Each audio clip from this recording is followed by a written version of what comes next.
Thank you very much for attending this TEDx talk, which I've been kindly invited to do.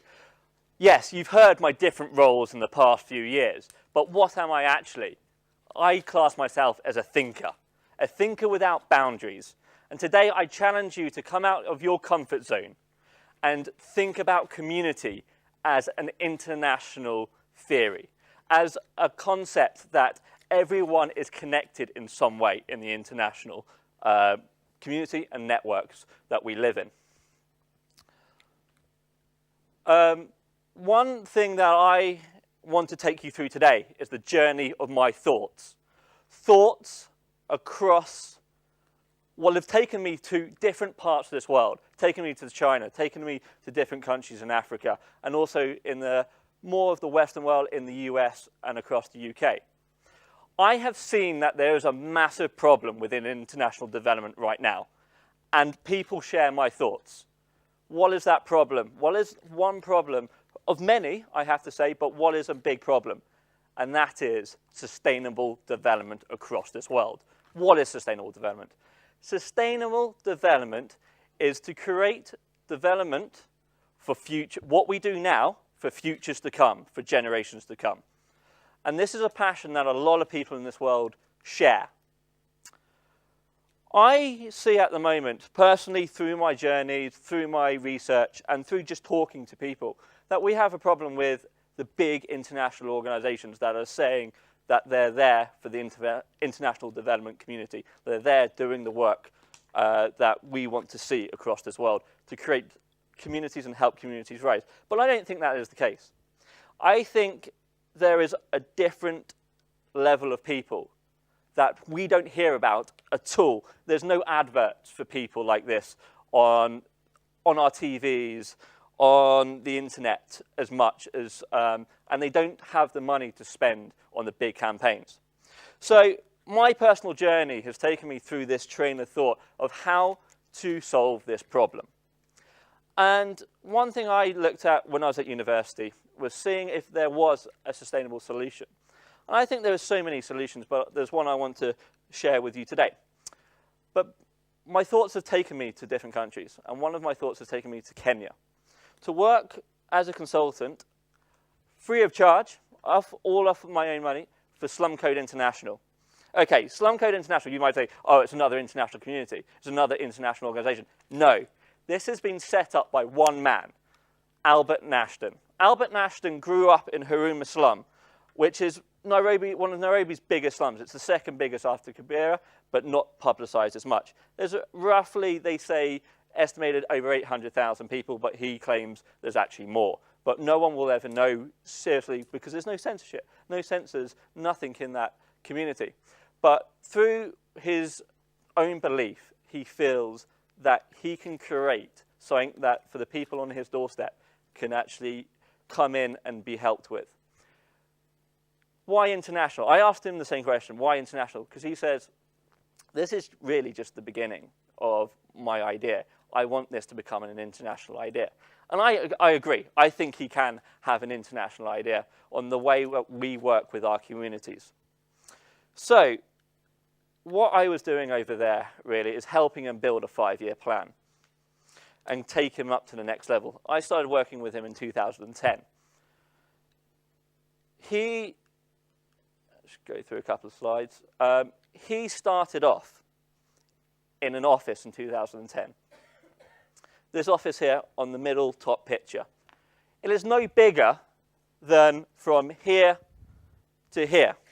And what he wanted to do was actually bring people into the community, into his office, to try and help them out.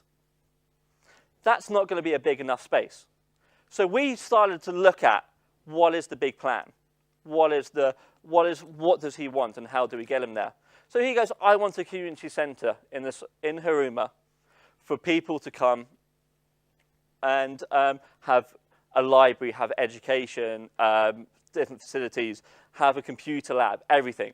Okay, this is not a small idea. Let's have a look at this in 5-year plans. So when do you want to create a center? He goes, at least 3 years. I said, fantastic, let's build this in. And I was showing him the different ways that we use in the UK for efficiency development and looking at business plans and looking at targets and how we achieve those targets. In January this year, so that's less than 2 years, I was over here in August 2010. He has a whole Slum Code Centre now. How did he get from there to there? Basically, what we were talking about is how we can bring in international people to help him, because people on his own doorstep don't always have the resources or even the visions that we have as an international community. So this was made possible through people from the UK, including myself, in the US, all over 3 different states, to people in Germany, and even people in China and Japan. That's how big of a community have actually helped produce this. And that has triggered off me even more thoughts that if an international community can surround one man, what can we do together to surround the different communities in the world? Because I believe this is the start of true international development. It's the different communities, each pulling in to what we see today is a big development push.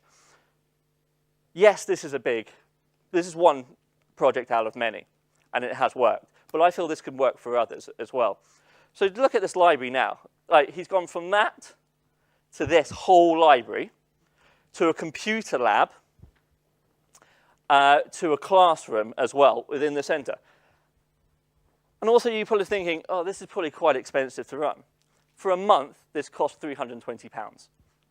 Think of how much income that is for one person of us.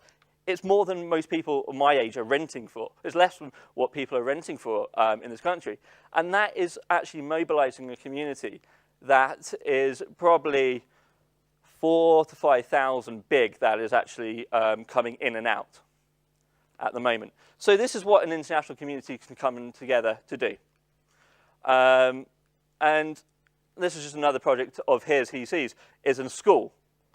And basically, this was first painted and helped set up by the Nokia Foundation. And that's in Sweden. And they just came over with a group of 4 people to put some money into this and help him set up this the school, basically, around a couple of the community volunteers.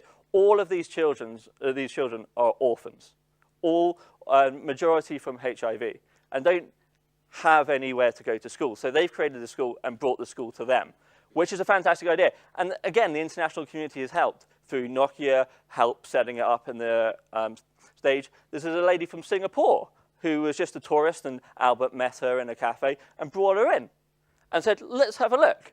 And since then, she's keeps talking to Albert and keeps feeding ideas to him. So it's a way of just having this community that what they can set up. So where am I coming with this? Well, what is Future Roots? Future Roots is a model to help facilitate international, or help community projects become into an international network. So first of all, how do we do this? We've got to start creating small networks within places like Nairobi, within places like Cape Town, Johannesburg, in different areas of the world. And once we've got satellite networks, we can then bring them into an international community. What I would love to see Future Roots as is an idea that can be recycled across this world, but not by me. It's like this bottle of water. I could give this to anyone to reuse. And TEDx is the same.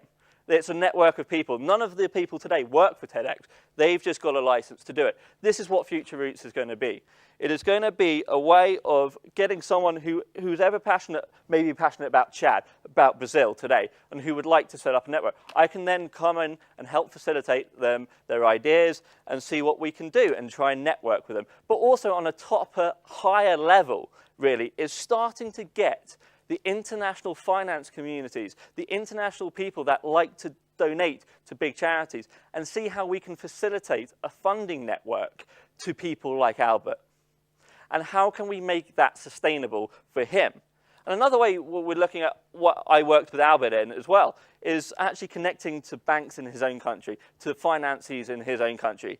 And from that, he has managed to create some more sustainable ideas for the future, like the Slum Code Centre, because now not one penny of that is going to be coming from the international community. He wants the international community to help him with ideas, but he wants his own people to invest in it. So he's gone to a university and done something like this, free of charge. They've given it to him free of charge, but he's charging each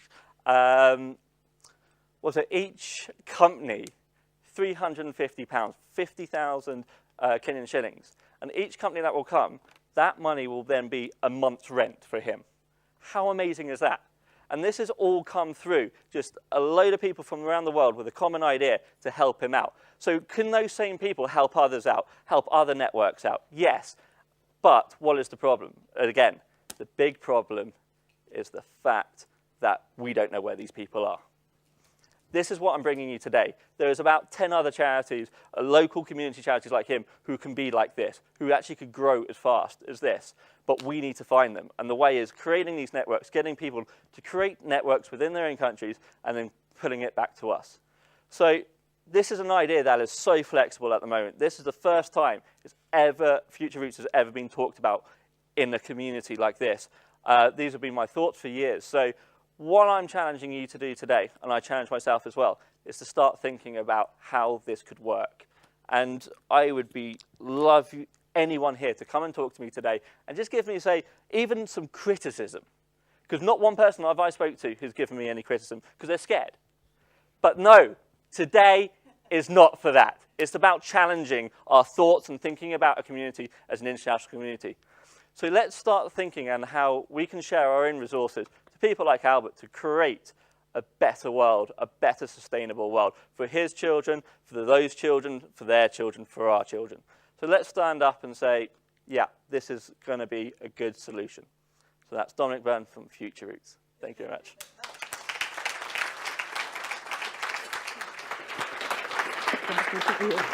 Thank you, Dominic. Just one question. I thought you raised this issue of Africa helping itself and international organisations perhaps doing too much with their investment.